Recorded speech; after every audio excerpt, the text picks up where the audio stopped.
From Washington, this is VOA News.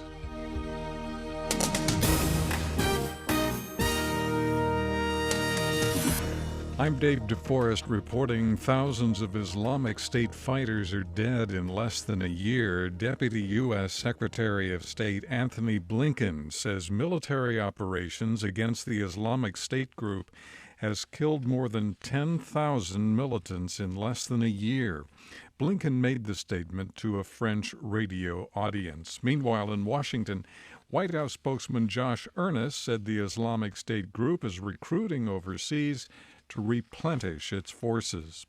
The Pentagon says the case of live anthrax spores accidentally shipped to commercial and military labs in the U.S. and overseas is much worse than first reported. An initial review says 51 labs in 17 U.S. states, Washington, D.C., and 3 foreign countries, Australia, Canada, and South Korea, may have received the potentially dangerous shipments. Commander Franca Jones stressed there is no danger to the general public. We believe that the risk is zero for the general public, as well as for the people who've handled this box. There was a battle Wednesday outside a main separatist stronghold in eastern Ukraine. The fighting left more than a dozen people dead and threatened to push the country into a full-blown civil war.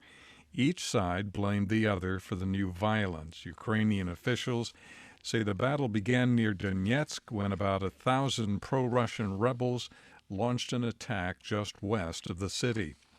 A human rights group says more than 1,000 Nigerians have been killed as a result of the government campaign to stamp out the insurgent group Boko Haram. Amnesty International says its researchers found more than 1,200 people have been executed since 2009 during raids by the Nigerian military. It says at least 7,000 died in custody. This is VOA News. Experts at the U.S. Central Bank say the U.S. economy started growing again in April and May after shrinking slightly in the first few months of the year. Wednesday's assessment comes from a survey of businesses across the nation. Greek Prime Minister Alexis Tsipras is in Brussels to plead for new aid from his country's creditors. Greece is running out of money and facing a series of loan payments due the International Monetary Fund. Court records unsealed in the United States Wednesday reveal a former executive committee member of football's global body FIFA has admitted to accepting bribes. Charles Blazer, a U.S. citizen, pleaded guilty to 10 criminal counts in New York as part of an agreement with U.S. prosecutors, according to the partially redacted transcript of the hearing. The admitted bribes were received in connection with the 1998 and 2010 World Cups. Burundi has postponed a parliamentary election that was scheduled for Friday. No word about the presidential election set for later this month.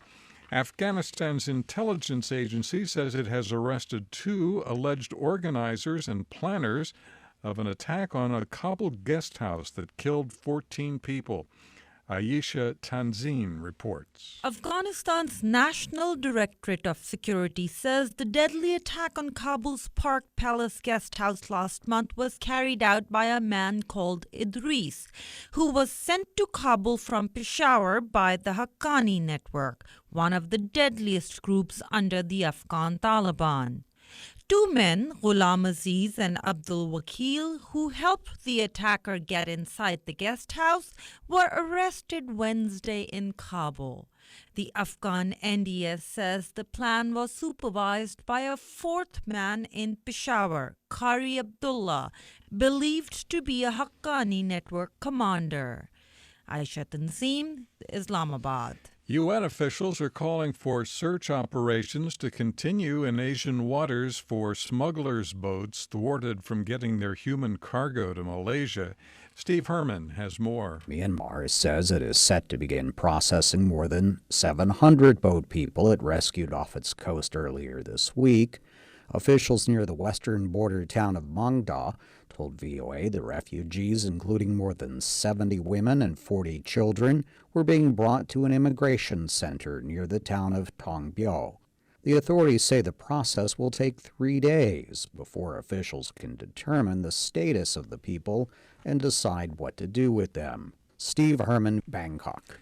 Chinese rescuers are searching for more than 400 people still missing after a passenger ship overturned Monday in the Yangtze River. State media say only 14 people have been rescued. 26 people are confirmed dead. Workers are frantically trying to cut through the hull of the ship in an effort to find trapped passengers. I'm David Forrest. That's the latest world news from VOA.